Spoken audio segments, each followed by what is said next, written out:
Do you use to compose any independent songs అట్లా ఏమన్నా ఉన్నాయా? చేస్తూ ఉండేవాడిని ఒకప్పుడు.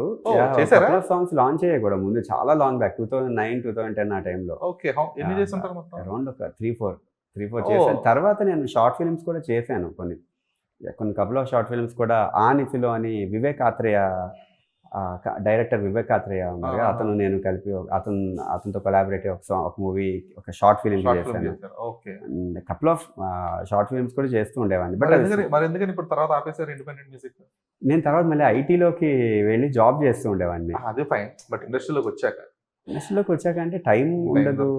అట్ ది సేమ్ టైం ఇంకొకటి ఏంటంటే, నాకు స్పెసిఫిక్గా షార్ట్ ఫిల్మే చేయాలి లేకపోతే ఇండిపెండెంట్ సాంగ్ చేయాలని కాకుండా, నాకు నేను ఏమన్నా ఒక వర్క్ చేసుకుంటే దానికి నాకు నేనే ఒక ఎక్స్పీరియన్స్గా నాకు పాజిటివ్గా వచ్చింది. ఇది ఏమన్నా కొంచెం ఒక ఫ్యూచరిస్టిక్ ఆరాలో ట్రై చేశానా, నెక్స్ట్ రాబోతున్న కొన్ని సబ్ జానర్స్ ఉంటాయి మ్యూజిక్లో, ఆ సబ్ జానర్స్ నేను ఎక్స్ప్లోర్ చేస్తున్నప్పుడు నాకు నేను ఎగ్జైట్ అవుతూ ఉంచడం తప్ప, బట్ అది మూవీ ద్వారానే ఏదో రకంగా బయటికి రావాలి. దానికి visual should be one of the main attributes. ఎప్పుడైనా మనం ఏం చేసిన కంటెంట్ అవి ఏం చేయాలన్నా ఫన్ బేస్డ్.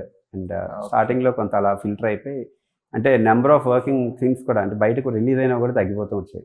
సో తర్వాత మూవీస్లోకి ఎంటర్ అయ్యాను కాబట్టి ఇంకా ఆబ్వియస్గా ఓకే